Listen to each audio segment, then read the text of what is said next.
So when I was an officer of Marines, my responsibility was look out for my men. And one of the problems that they came to me with a lot, typically after it had become a very serious problem that they dug themselves far into, was debt. So these are hard-working young men who are serving their country, but they find that they have unplanned expenses that are going to overwhelm them, and they don't have the resources to do anything about them. And the only thing available to them are payday loans. They can go out, they write a check, 2 weeks post-dated, they get some money. The problem is that that doesn't solve their problem. And in those 2 weeks, they're not going to have the money that they didn't have today. As I said, these problems usually came to my attention after it was a little late for me to help them dig out. And it was really hard for these guys to get out of this cycle of debt. But one of my Marines came up with a solution to get himself out of this cyclical process, this spiral that he was in. So, as a Marine, you can't go in and ask to work some extra hours. It doesn't work that way. You don't get overtime. But what he had done is he had taken his weekends and gone out and done some odd jobs. Now, this guy had a plan, he had a budget, he'd got married, he had a new baby, and he knew that was going to cost some money. But it was those small, unplanned expenses that came up. In his case, the winter was unusually cold, and his heating bill was $100 more than he could make in that month. And it took him 6 months of a cycle of taking out payday loan after payday loan, and God only knows how much interest and fees before he was able to pay off that $100 that he needed. Now, the way he did it, as I said, was taking a little bit of his extra time that he had, chopping wood, breaking up concrete, doing some odd jobs and making a little bit of cash. But that little bit of cash was able to allow him to extend the time before he needed to take out another one of these loans. He eventually took out 6 loans before he was finally able to pay everything off. It was just that little extra bit turning his time, the one asset he had, into a little bit of extra wealth to get back to equilibrium. So that's why, now that I'm out of the Marine Corps, I started Bounce Back. It's an ethical alternative to the payday loans. They're taking hard-working people and putting them into a cycle of debt. So as I said, these small dollar expenses, a car repair that you didn't plan for and you don't have the resources for as a low to middle income worker, that car repair is a potential catastrophe.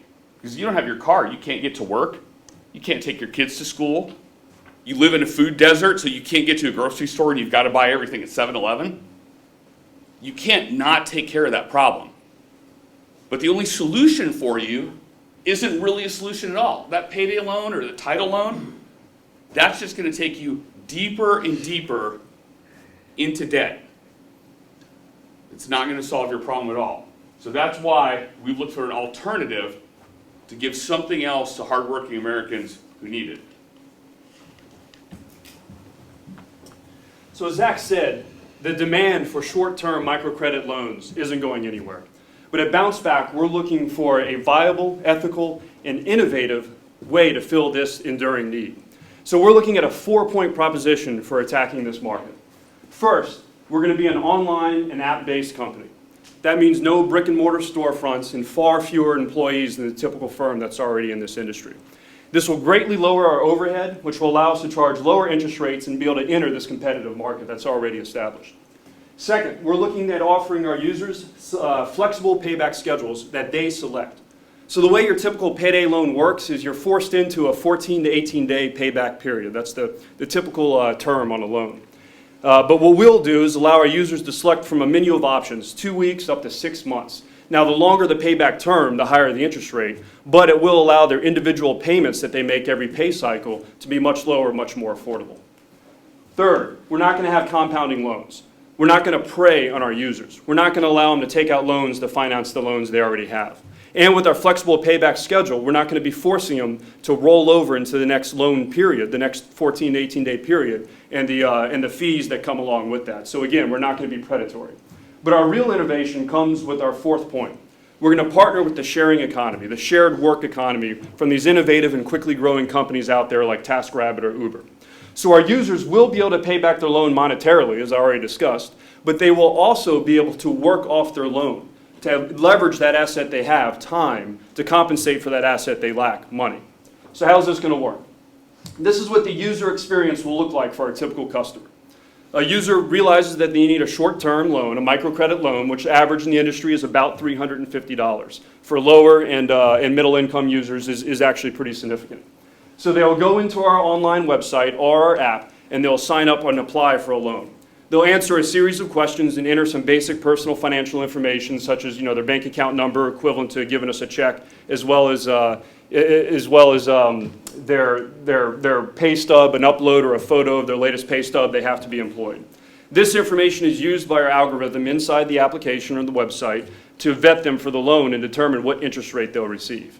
They then select how they're going to pay back the loan.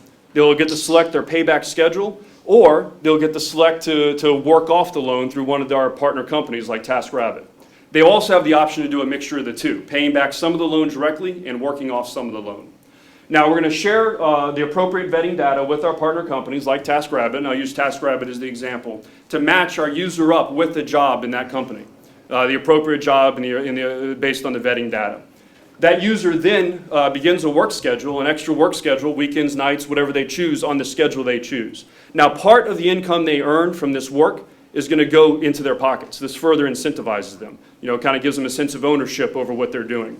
And then the rest of that earned income will go into paying off the loan based on the schedule they've chosen. And the application does all that math for them, how much they have to work and how much they have to earn to make their payback schedule. So this all gets our loan repayment at a much lower default rate, which you'll be explaining in just a second how that will vastly improve our unit economics for our system here. But more importantly, it gives our user a sense of ownership, not only over their loan, but over their lives, that sense of empowerment that they are in control and that they're working this off. So what that's going to do is build some customer trust and customer loyalty, not only to get repeat and return customers, but also to get that word-of-mouth marketing. This will also allow us, the higher repayments will allow us to vet customers for future loans. So those that pay back on schedule and on time will get good borrower points in our online application. And that makes them eligible not only for further loans, but for lower interest on future loans. So the value we're adding to our customers is really 4 points. One, we're avoiding the cycle of debt that this industry causes for our users. So that's the most important. We're trying to solve this problem in this industry for a demand that isn't going anywhere. But giving them these various options, once again, gives them that sense of ownership over their loan, but from the financial standpoint, it makes it more viable for them to pay back these loans. They get that internal satisfaction from working for their loan, from working with these sharing economies like TaskRabbit. And then the ultimate goal for the individual user, for individual customer, is they return to personal solvency and they avoid that cycle of debt that is endemic in the current system.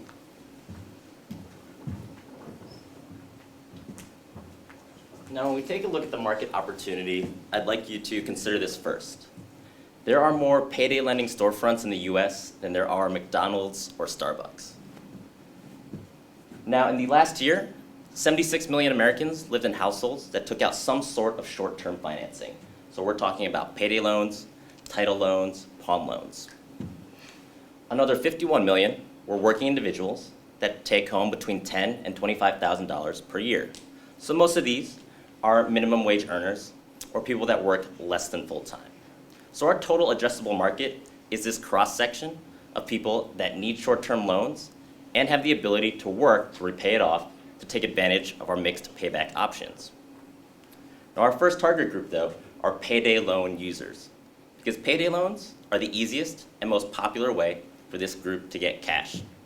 So once again, short-term financing, have the ability to work to repay, low-income earners.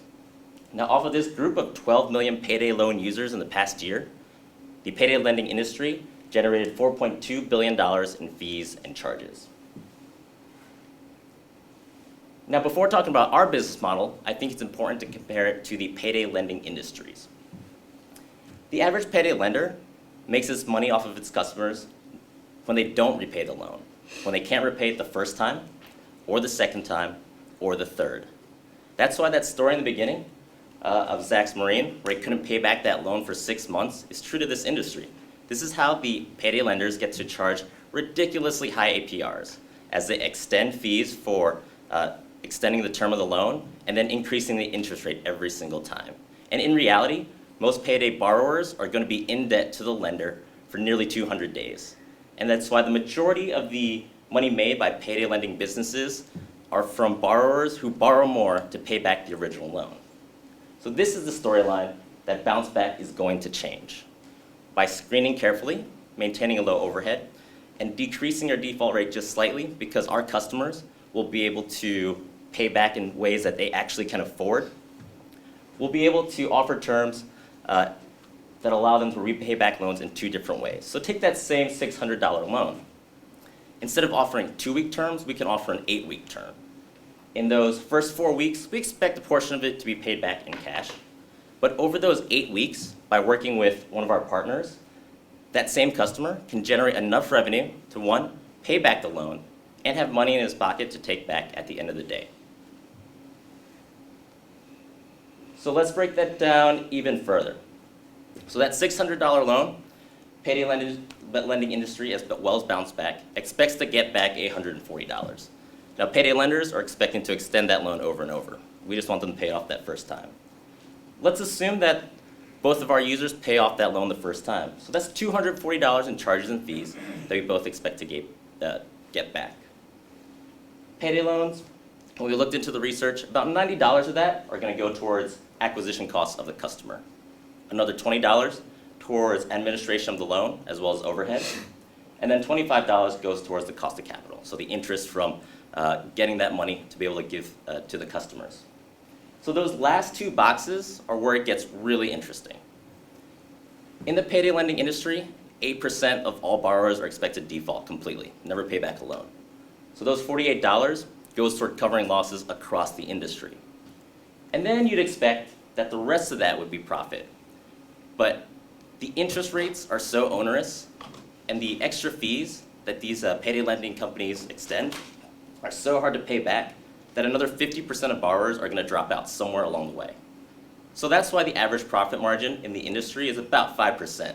And that's why companies like Americash need repeat borrowers to make money. So how's Bounce Back different? Well, if you look at the costs, acquisition, admin, cost of capital, don't really expect to innovate there. There's really not that much room. But if we can lower the default rate slightly, and we can increase the full repayment rate just slightly, we expect that we can increase the profit margins 2-fold.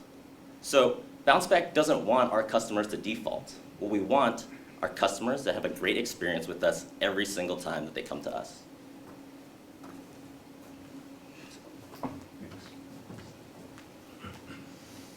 So what does the current market look like?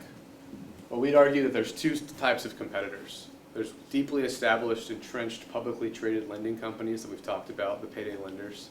And there's a new set of companies out there that are innovating in the lending space.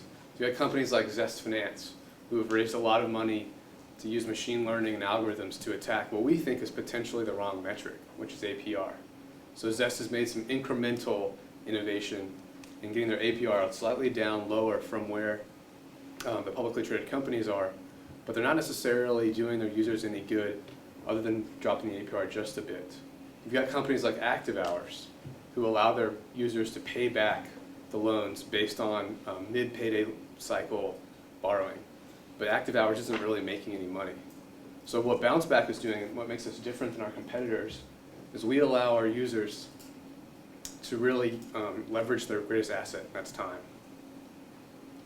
So what are the risks of entering this market? Well, the business model is complex, and we understand that. And we understand that it's hard to not only manage a payday business or a lending business, but manage a business that supervises labor. So we're going to mitigate that through partnering with existing sharing economies. Customer default. That's an age-old risk of lending money to people. So we'd like to mitigate that through the work option, By lending to people who can work off their loans, we enforce the ability to pay back. And finally, the regulatory risk. Excuse me.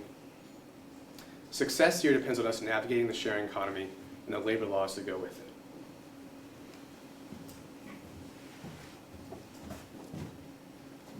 it. So I know the question now is, how are we going to make money? It's first important to note that last year, 12 million Americans took out payday loans. The average loan amount was for the amount of $375 with a $521 interest rate. So what we at Bounce Back have done, we have put together a general assumptions. Our great founder, Zachary, he took out a loan in the amount of $125,000 with a 10% interest rate. We are looking at the market for the next 3 years with a 13% growth rate. So in year one, we're looking at monthly revenues of $40,000, year two, $42,000, year three, $44,000, and then a yearly revenue of $488,510 in year two and $533 in year three. Now, taking consideration in the payday loan industry, this could all fluctuate depending on the economic situation. So when there's a recess in the economy, these loans our revenues can increase. But when there's stability, then the loans can actually decrease our profit. So what we're doing is we've built our revenue We've built our revenue model on the decreases and the increases within the payday loan industry. The next one is our use of proceeds. We're asking for an investment of the amount of $1.5 million. The first portion will be 10%, which will go towards the R&D. We are currently developing a state-of-the-art app. What this app will do, it will have cutting-edge technology where it will be able to interface with potential partners such as TaskRabbit and Uber. And then we're also looking at a way to monetize this app in the next 3 years, in which we will create something with consumer reporting, in which we will be able to interface with companies such as Experian, TransUnion, and other credit reporting industries. The next part of the loan we'll use is 20%, and that would be towards advertising and PR. Now, last year, the payday loan industry made $48 billion. 10 through 20% of this was lost in default loans. So what we're doing is we're kind of going after those borrowers that kind of defaulted in their loans, and we're also going after military personnel, since all of us have had soldiers or we've known military personnel that's taken out payday loans.